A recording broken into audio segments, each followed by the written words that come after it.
brought you by Silver Pumps and Motors. Top quality और consistent performance के लिए सिर्फ सिल्वर पंप्स नाम याद रखना।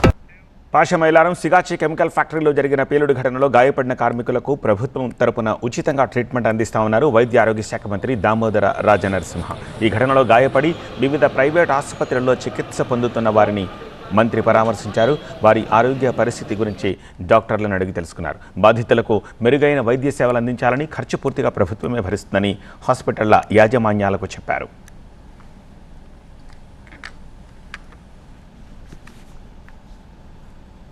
న్యూరో హాస్పిటల్లో 9 మంది ఉన్నారు పేషెంట్స్. అందరు స్టేబుల్గా ఉన్నారు. ఒకరిద్దరు తప్ప అందరు స్టేబుల్గా ఉన్నారు. ఈరోజు సీఎం గారు ప్రకటించిన పరిహారం ₹1 కోటి. కొద్దిగా గ్రీవియస్ ఇంజరీస్ ఉంటే 10 లక్షలు, మామూలు ఇంజరీస్ ఉంటే 5 లక్షలు.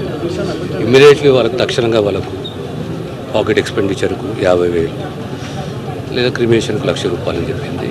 అవన్నీ కూడా అరేంజ్ చేస్తున్నాము. ఇక్కడ ఫ్యామిలీ డీటెయిల్స్ తీసుకున్నాము.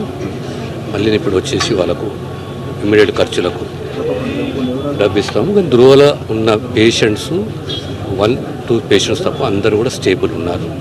మేబీ అనదర్ 4-5 days డిశ్చార్జ్ అవుతారు.